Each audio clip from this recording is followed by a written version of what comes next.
Before we get into today's beginner's guide, I just want to say a huge thanks to everyone that watched and supported and left a comment on the first video in this series. That was Captain America's beginner's guide, so genuinely thank you to everyone for that.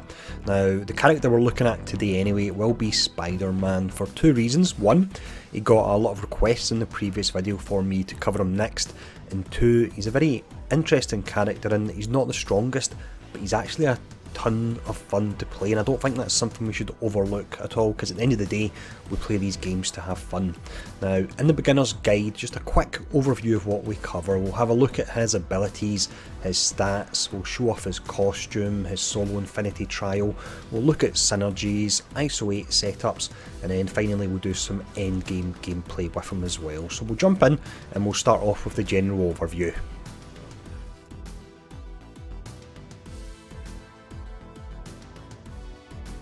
For this section here then, we'll have a look at the abilities very quickly, we'll check out the hero traits, and then we'll check out his stats. Now with the stats, I can actually rate them on a scale from E to F for each of them, because an alliance mate from Marvel Strike Force very kindly took all the information I'd collected in regards to max stats and put it into a spreadsheet and worked it out for me, so this should give you a better idea where their stats are sitting.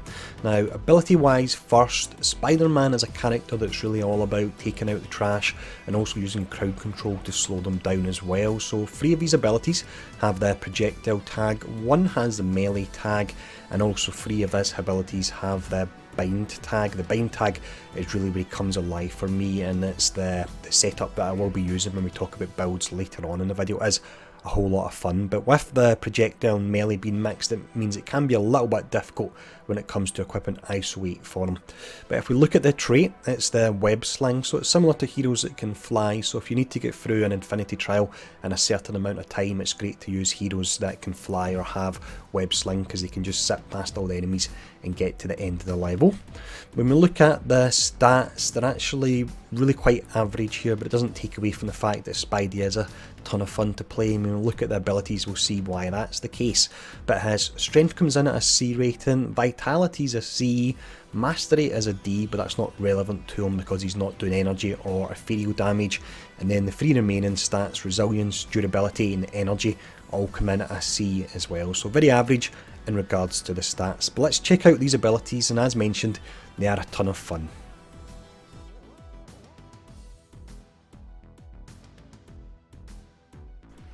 First ability we look at here is Web Spinner. So the attack type on this is projectile, damage is C, the energy point use is C, and stagger is way down at F. So you won't be using this to pull down a stagger gauge at all. Now with this particular one, I find that if you're maybe fighting a boss and your other characters are taken out and it's just Spidey left and it's a dangerous boss, it can be useful to switch to this just to pull down their health a little bit if you've almost defeated them, but it's not something you would use to try and take out a boss in the first instance at all. It's mainly really about playing it safe and firing this off when you get the chance. Now this has the bind option on it, so when you fire it on regular enemies and also elites, you do have a chance to actually bind them, which essentially is just a form of crowd control. Now you can see it on screen at the moment, we're managing to web up the odd enemy using this. So that is Web Spinner. Let's check out the next ability. The next ability we have here is Spider Drone. Now this is one that early game when I was playing Spidey, I would fire this off and it would seem that it wasn't actually working that often on characters, and it was never really working on elites. Now as the game went on and I went back to this skill and I was over leveling the content I was in, it seemed that the crowd control portion and the bind that you can apply actually had a higher chance to apply. So it seems like if the enemies are out leveled you, for example, the crowd control aspect will be less effective, but as you level up, this gets more effective. Now at late level, I would say it's one of the best crowd control skills for elites in the game. You tag a ton of different characters, I think it's probably around about 10 characters or so, and they can be elites, and you're going to have a really high chance of actually binding them. Now you can see it here, and for me when you fire this out, it reminds me a lot of the Spider-Man PlayStation 4 game, so it really does make you feel like Spidey when you're webbing everyone up and they're stuck there, and then you can just beat on them. So absolutely awesome skill, and one that when you get into a room and it's full of elites, make sure to fire this off straight away. We then have Spidey's main damage and also his stagger skill, and it really is pretty underwhelming for two reasons. One, you've got the pretty long wind up animation on it and characters can actually move out the way, and in the second instance it's actually really quite hard to aim, and a lot of times I'll be trying to use it on a boss and by the time he jumps up and he spins round, the boss is actually moved. Now you can move the camera while he's in midair to try and redirect it to an extent, but it still is really incredibly fiddly to use, and the amount of stagger it does, considering how difficult it is to use, I wouldn't really say they match up at all. So this is one that I won't use often. If I need to stagger an enemy, then I'll genuinely switch to another character like some Black Panther in order to do that. So that's Web Crush. Let's check out the final ability. The final ability we have here is another personal favourite of mine. This is called Sticky Situation. It's a ability I used a lot going through the campaign to take out lots of the trash that's in the game. Now this, with your regular trash, it will normally take them out first time, and with your elites you'll have a high chance to actually apply bind to them as well. Now a great aspect of this, and it's actually the same aspect that applies to the heavy attack on Spider-Man, is when he's casting it, he's airborne for the majority of it, so if there's lots of AoE in the ground you actually avoid that. And as mentioned, that's the same with his heavy attack, and that's definitely one of Spidey's plus sides, is that a lot of his skills he'll be in the air, so he won't actually be taking damage from the ground. So you've got this here Sticky Situation, you've got his heavy attack, and you've got the fact that his trait is the web sling as well, so it means he can just zip all over the level and avoid damage there. But with that covered, let's have a look at his top 10 synergies now.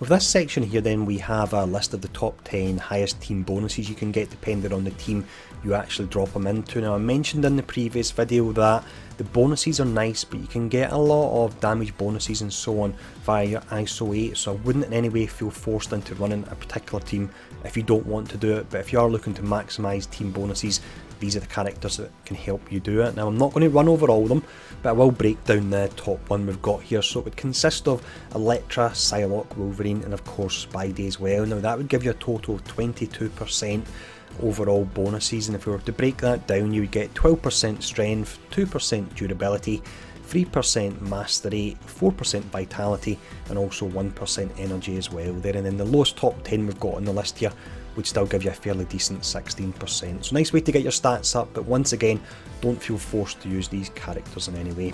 Now next up, we'll have a look at the synergies.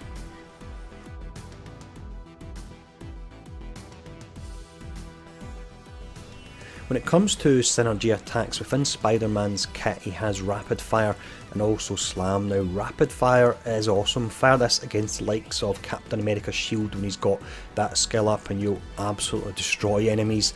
You've then got Slam. Now this is nice because there's lots of different skills this can actually proc here, so when you run other characters you'll be seeing a variety of different options. If we look at the characters that you can actually synergise well with skill wise, it is on the lower side, but Spider-Gwen, Wasp, Elsa Bloodstone, Star-Lord and also Miles Morales are ones that it's relatively easy to get synergy attacks out of if you're fighting alongside them. The bottom 5 we have here is characters you really want to avoid if you're looking to do synergy attacks. Some of these characters don't actually have any synergies at all with Spider-Man. So the characters listed here are Iron Fist, Psylocke, Thanos, Scarlet Witch, and then Captain Marvel. So unless you really love those characters in Spider-Man, you genuinely want to avoid running all them together. So that's the synergy attacks and the characters he can synergise well and the characters he doesn't synergise well with. So let's have a look at the build options I would run with them.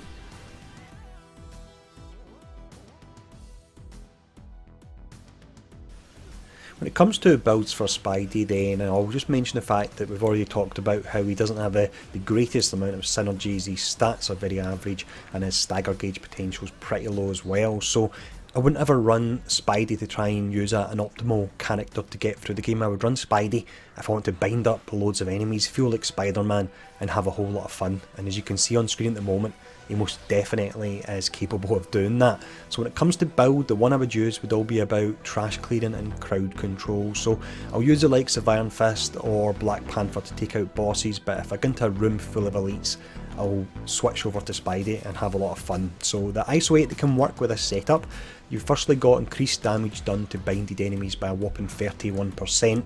You have increased duration of binding effects, so that can be fun for keeping them crowd controlled for longer.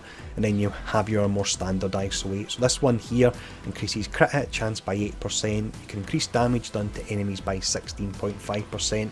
Or finally, you have the increased strength by 13.7%. That will apply to all of his skills because they have the ranged and melee tag there. So as mentioned, you're not going to run them if you want to have the best build in the game, but if you want to have a whole lot of fun, this is a great setup to run with him. Now, what we'll check out next will be his alternative costume and also his solo infinity trial.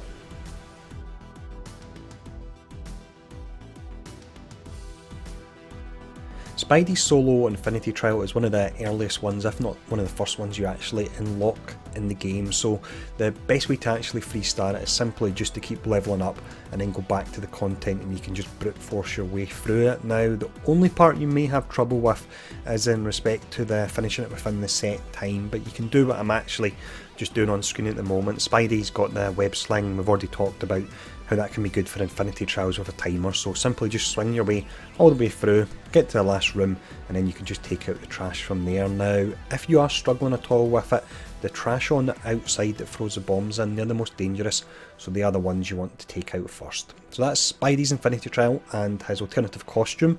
Let's just do a quick summary now to finish up.